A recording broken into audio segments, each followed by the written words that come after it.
हामबाय सार फिन आरोबाव जोंनि उदालगुरि सार्केलनि मिटिं जानाय सारनिसिम गोजोननाय थाबाय सारनाव सोंनो सानदों बिसेसके सारा गोबांनो बिब्लिकेल स्टाडि फोजोबनायनि उनाव जोंनि लुथेरान गिर्जाफोरखौ दैदेनलांनो थाखाय गोथार हाबाफारियाव थिसनजानायखौ सारा माब्लानिफ्राय मोननो हादों बेखौ एसे सारनिफ्राय जों मिथिनो लुबैदों। जोबोद गोजोनथाव बाथ्रा बेनि खौरां लानायनि थाखाय आङो दहायनो बुंखाबाय जे आङो 1975आवनो आंनि थिय'लजिकेल एजुकेसनखौ श्रीरामपुराव फोजोबनानै फैदोंमोन। आङो डायसिसजों नुजादों, सार्केलावबो नुजादों। आङो खावलायदोंमोन माबाफोर जुदि बिथांमोना खामानिफोर होनो हायोबा, नाथाय जेबो बेबस्था खालामनो हायैनि थाखाय बोसोरबा आंखौ गौरां प्राइमारि स्कुलाव मास्टार मावनायनि खाबुखौल' होदों। बेनि उनावहाय जेब्ला आङो सरकाराव हाबहां जाबाय, एलपि स्कुलाव सरकाराव हाबथारनोसै गासिबो रायज्लायजोबखाबाय, फैसा थाइसाबो गासै रेडि जाजोबखाबाय, फैसायाबो 500ल'खा होनांगौआ। दा बेबायदि मास्टारफ्रानो गासिनो एप्रुभ खालामजोबनानै आंखौ फर्स खालामखाबाय प्राइमारि मास्टार जाथारनोसै। अब्लासो सार्केला आंखौ स्पेशल फुल टाइम एपइन्टमेन्ट होनानै लिंबाय। स्पेशल फुल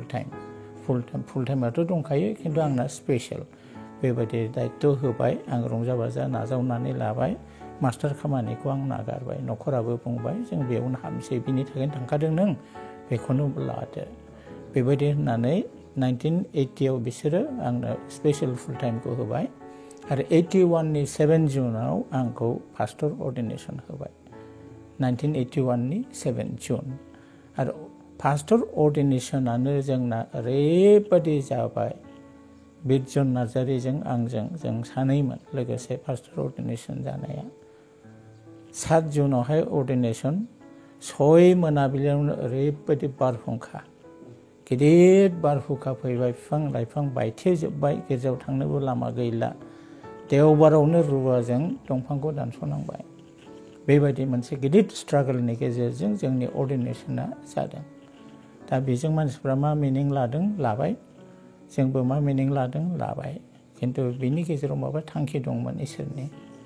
बेनि गेजेरजों जोंनि अर्डिनेसना जाबाय। दा अर्डिनेसन मावनानै जानानै आङो पास्टर हिसाबै जे खामानिखौ मावनांगौमोन, आंनि गोसोआ बेनोमोन जे माब्रै आङो बे पास्टर खामानिखौ मोजाङै मावनो हागोन। दा बेनि थाखाय 80आव जाबाय नालाय, 81आवहाय अर्डिनेसन जाबाय। आंनि लोगोफोरावनो आङो परामर्श खालामबाय जोङो माब्रै खालामगोन। दा बेबायदि होननानै दानिया आरोबाव जोंनि NELCनि माबाया एडमिनिस्ट्रेसन माबा सिस्टेमखौ जों सोलायबाय। गोबां बोसोर जोङो दा चार्च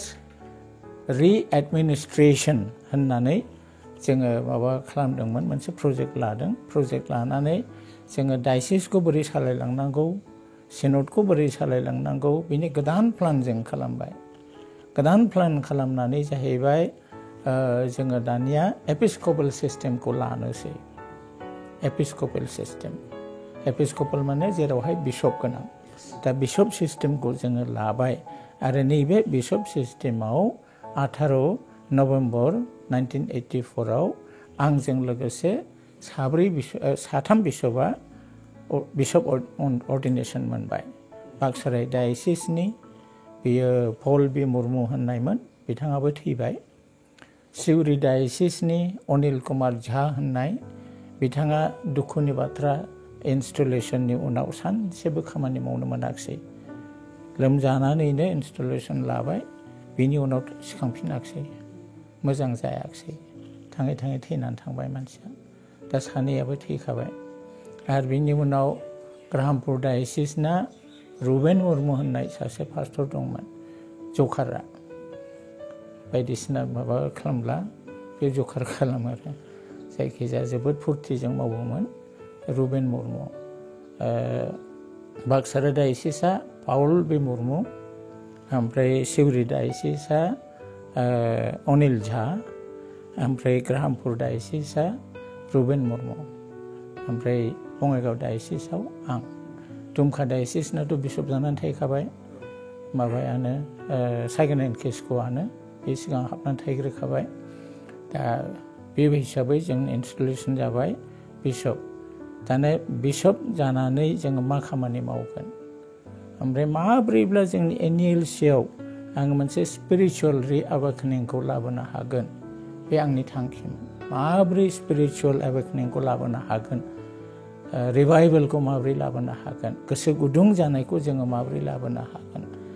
बेनिखायनो बिशप जानानै आङो इसोरनावबो प्रार्थना खालामबाय लोगोफोरजोंबो आलोचना खालामबाय बेयावनो आंखौ हेफाजाब होनाय बायदि जाबाय माने चार्चनि प्रग्रामानो 1986आव नरवेनिफ्राय आंनि सासे लोगो ट्रन लबेर्ग होननाय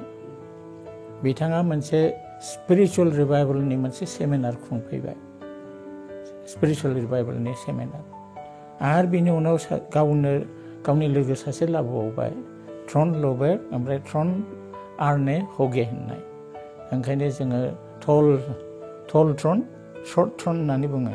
सासे ट्रनना गोजौ सासे ट्रनना गाहाय दा जेखि जाया मानो बिथांमोना स्पिरिचुवेल रिभाइभेलनि सेमिनार लाबोबाय जोंनि एनइएलसिआव जेन' जोङो गेजेराव रिभाइभेलनि खामानिखौ मावनो हायो दा बेबायदिनो जोङो माबा खालामबाय आरो बेजों लोगोसे आरोबाव इसोरा आंखौ अनबावबाय 2003आवनो 2003 औ जायखिजाया बे मदारेटरनि सिगां 2003 नङा जायखिजाया मोनसे ट्रेनिं फैबावबाय बे ट्रेनिङा जाहैबाय पारपास ड्रिभेन चार्च ग्रथ मिनिस्ट्रिनि मोनसे ट्रेनिं दा बे ट्रेनिंखौबो जोङो 2005आव UALCनि प्रजेक्ट खालामबाय 2005आव UALCनि प्रजेक्ट खालामनानै अल UALCनि गिर्जाफ्राव जों गिदिंबाय ट्रेनिं होनानै माबोरै जोंनि गिर्जा जौगानांगौ बेनि बिसय ओमफ्राय दिनैसिम बे प्रग्रामा सोलिगासिनो दं खिन्थु जों दा माबायाव पेइड स्टाफ हिसाबै नंला गावबा गावनि मिनिस्ट्रियावसो जों बेखौ मावनांसिगौ बेबायदि आरो बेनिफ्राय बे माबा फैखांनानै बिशप लेभेलाव जों बेबायदि चार्च ग्रथनि खामानिखौ जों मावबाय बेनिफ्राय आङो सब समय इउथ विंखौ लाफानो गोसो जायोमोन इउथफोरनो माबोरै प्लेटफर्म होनो माबोरै जेन' इउथफ्रा गिर्जा जौगानायनि खामानिखौ मावलांनो हागोन दा बेनिखायनो प्रथम खामानिखौथ' होखाबाय जोङो सानडे माने इउथ डायसिस इउथ सानडे बेखौ माने बोसोराव खनब्रै होबाय ओमफ्राय दाना जोङो सेंग्राफोरनो होनायखाय दाना हिन्जावफ्राबो जाबाय सारा हिन्जावफोरनि प्रति माबा आक्रोश दं नामा बोराबनाय दं नामा जोंनो होआखिसै इउथफोरनोल' होबाय नोंसोरनो बोरै होनो नोंसोरनिफ्राय जेबो बाथ्रा फंसे खोनायाब्ला जों बोरै खालामनो होद्राबायनायथ' जाया लुबैनायजोंसो गोसो जानायजोंसो जायो बेबायदि होननानै रायज्लायनानै दाना इउथ उइमेनफोरनोबो जों बे स्कपखौ होबाय आरो उद्देश्यआ बेनो जे बयबो women group youth group parent group जोङो गिर्जाखौ मोजां खालामनानै जोङो जौगाहोलांनो हायो नैबे थांखिखौ लानानैनो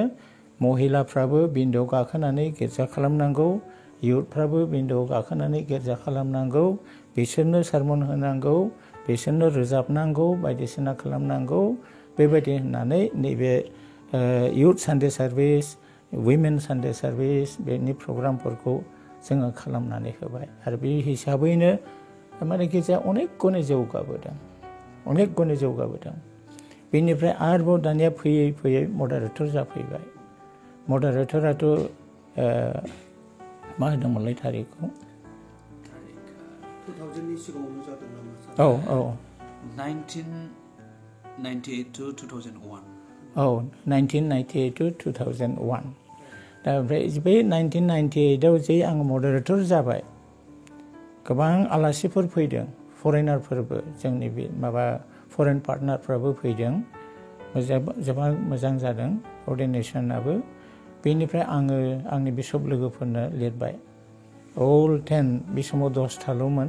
10था लुथेरान चार्च बेनि बिशपफोरनाव आङो सिटि हरजोब्बाय आरो बयबो मोजां परामर्श हरबाय सासे माबाया बिशपआ बुंहरबाय नोङो इयुथफोरखौ आखायाव लानांगौ इयुथफोरखौ नोङो आखायाव लानांगौ बिसोरखौ लानानै नोङो इनभल्भ खालाम ओमफ्राय माब्रै इनभल्भ खालामगोन 98निफ्राय बेनो सिंसपिरेसन नों बुंबाय थानाया सिंसपिरेसन मुभमेन्ट स्पिरिचुवेल माने रिभलिउसनारि मुभमेन्टसो होनखादां स्पिरिचुवेल रिभलिउसनारि मुभमेन्ट बेबायदि होननानैसो बेखौ जोनोम होखादों आरो बिनिफ्राय आङो ग्रुप दाबाय इसोरनि अननायाव आंनि ग्रुपआ ओरैबायदि स्ट्रं जाबाय आरो आं बिसोरखौ टेस्टिमनि होनो हाजासे साफ्रोमबो नांगौआव टेस्टिमनि होथारनांगौ उइदाउट टेस्टिमनि जोंनि मिनिस्ट्रिया ग्र' जानाय नङा जोंनि मिनिस्ट्रिखौ जुदि जौगाहोनांगौब्ला टेस्टिमनि लाबोनांगौ फास्टिं खालामनांगौ फास्टिंनि ट्रेनिं होबाय बिसोर जाबाय सार आं थाफेरथाराखै जों थाफेराखै माबोरै थानांगौ फास्टिंखौलाय जेबो नङा नोंसोरनो अन कन्डिसन आं दै बथलफा लानो होगोन दैखौ ला खिन्थु बे दैखौ दोनखोमानांगौ मोखाङाव लानो मोना एसे गोजानाव दोन खाथियाव थाब्ला लोंबाय थानो लुबैगोन ओंखायनो एसे गोजानाव दोन बेनिफ्राय प्रग्रामाव हाबबाय गोसो होबाय दाना प्रग्रामाव थायै टाइमा जोब्बाय रावबो जानोबो गोसोखाङाखिसै लोंनोबो गोसोखाङाखिसै सार माथो जेबो जायाखिसै हाबावगोनसो माथो बेखौनोथ' बुंदों दा फास्टिं दा नोंसोर खालामनायनि सिगांनो हाया होनबाय खालामग्रोना गोसो होग्रो इसोरनियाव बि प्रार्थना खालाम जागोन बिदिजों फास्टिंनि ट्रेनिंखौ होबोनाय जादों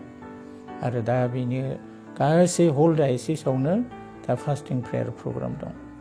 हिन्जावफ्रानो बांसिन खालामो ओमफ्राय जेनेरेलफ्राबो फास्टिं प्रेयार प्रग्राम बिसोरबो लाबाय आरो दा मडारेटरनि माबायाव ओमफ्राय सिंसपिरेसनाव जोङो ओरैबायदि खालामदों दा बैथ' दहाय माबा बुंनाया निरज बुंनायाथ' माबानि नरवेनिफ्राय जोंहा मोनसे हुरदाल बाइबेल स्कुल होननाय दंमोन जेरावहाय मिशनारिफोरखौ प्रिपेयार खालामनाय जायो दा बेनिफ्राय बोसोरे बिसोरो 5 मासनि थाखाय गुबुन हादराव थिनहरो नरवेनिफ्राय इन्डिया फैबाय जेनेबा मालाबा इथिय'पिया थांगोन मालाबा जापानाव थांगोन बेबायदि बिसोरो फाथायहरो जोंनावबो बिदिनो फैयो इयारलि फैयो मालाबा 7 मालाबा 10 जन बेबायदि फैयो खारन बिसोरबो मोनसे मिशनारि ट्रेनिंसो नालाय दा बिदिनो ट्रेनिं होनानै हरखाबाय बिसोरबो टेस्टिमनिखौ प्रेक्टिस खालामनानै फैखायो टेस्टिमनि होथारनांगौ आरो बेनिफ्राय बिदिनो माब्रै खालामोब्ला मोजां जागोन एक्सचेन्ज प्रग्राम जोंनिफ्रायबो थांलायनो खाबु मोनदों बिसोरनिफ्रायबो फैदों जोंनिफ्रायबो थांदों बेबायदि प्रग्राम खालामहैदों बेनिखायनो बेवहाय मोजां मोनसे गिर्जानि थाखाय जौगानायनि खाबु जादों ओमफ्राय आं जेब्ला इसोरनि अननायाव नैबे सिंसपिरेसन मिनिस्ट्रिखौ आरम्भ खालामनो हायो हल वर्ल्डआव बे खबरा थांबाय फुरा जोंनि लुथेरान वर्ल्ड फेडारेशननि फिल्डआव बे दांखा जाहैजोब्बाय आरो बेनिफ्राय लुथेरान वर्ल्ड फेडारेशननिफ्राय जोङो पिए सिस्टेम कमप्लिट